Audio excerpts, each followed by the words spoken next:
7 people have been confirmed dead after an illegal mining pit in which they were working caved in at Kolete Takoso site in the Birim North district of the Eastern region. About 17 others remain trapped, with rescue efforts underway by residents. The DCE for the area, Raymond Nanadati, says 3 of the trapped miners have been rescued alive. We'll hear from him shortly, but first let's listen to an eyewitness account. They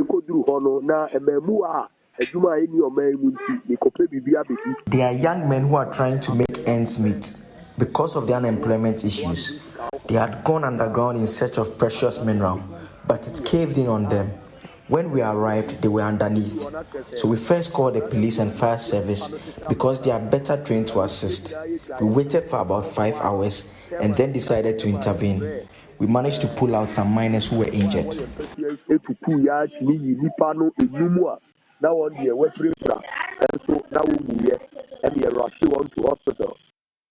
We can now hear from the DCE, who has been giving further details of the ongoing rescue for those trapped in the pit. He spoke to my colleague Benesabo Beido Lansa on the AM show. The incident occurred yesterday 9 a.m., not the evening. Okay. 9 a.m. So when the incident happened 9 a.m., right after they managed to take the 3, they found out that those 3 are the ones. They thought they are alive. They took them to the hospital, and the 7 of them, they started working on it to take them out there. So when they become tired and the news started coming out, so we have to go over there and help them to take those people. The only time I'm aware was yesterday when I heard the incident happen and went to the seaway. I didn't know there was a galamsey activities was going on since they started, and I don't know when they started galamsey activities over there, but they were doing a galamsey over there where the incident happened yesterday. And the police is also not aware that these galamseyers are there? Well, as far as I'm concerned, I can say yes, but how did I confirm that? But I'm not out. Right, sorry, Mr. Damte. And as I said earlier, that part over there fall in Koko police administration. Yes. So anything happening over there, they report to the Nkoko. Not the forest, but it's a mountain leading to the forest. Okay. Yeah. Okay. So right after that mountain, then we hit on the forest, and that forest is a big forest. Went straight to Chua forest. Okay. So do people live around there, or is quite a secluded area? No, it's a secluded area. People, even when the car can go over there and we park, we walk about an hour and a half or almost 2 hours before we got over there. People don't live there. But they have that bush over there doing that illegal activity. This line of action is, since we find out that that place they're doing the illegal activities over there, as I told you, another media house, you cannot sit there 24/7. But you have to do the monitoring back and forth over there. And also today, the team went over there to do the mop-up and see if there is any more or something else we need to talk about it. So the police and the fire service people, they are there now. They are working over there. So all what we are going to do next is we need to make sure that we are going to monitor over there that place and make sure that that activities is not going to carry on. Deputy Director of Arocha Ghana, Daryl Bonso, says a concerted stakeholder effort is needed to check Ghana's galamsey menace. He spoke with me a while ago on News Desk.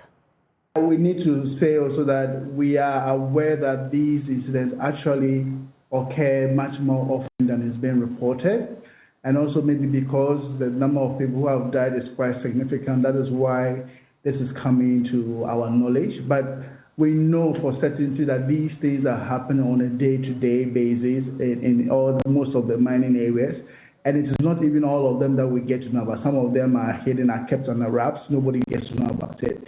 Our analysis from 2010 to now, just gathering, putting reports and collating incidents reported by NADMO and other government agencies together gives us not less than 1,000 people dying in the pits, and some from those dying with the pits caving on them and those from falling into pits that are left uncovered and all of that. So it's a very big issue, and it's unfortunate to see that our lives doesn't matter for our government. The realization also that the reason why we are failing is also because of a lot of inaction from our own government who have a social contract to protect our interests. Is for me what makes it damning. And it's clear that they are deliberately taking all of us in circles, knowing very well that it is they who need to be responsible and change the way they do things.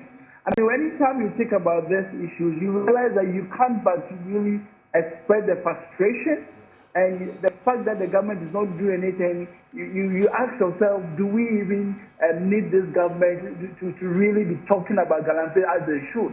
If they can't do it, they should let the communities take charge and really deal with these issues. Because as I say, nothing shows that they can't. Despite the fact that they have all the state resources at their disposal, they are just taking all of us in circles and not really addressing the issue that needs to be addressed.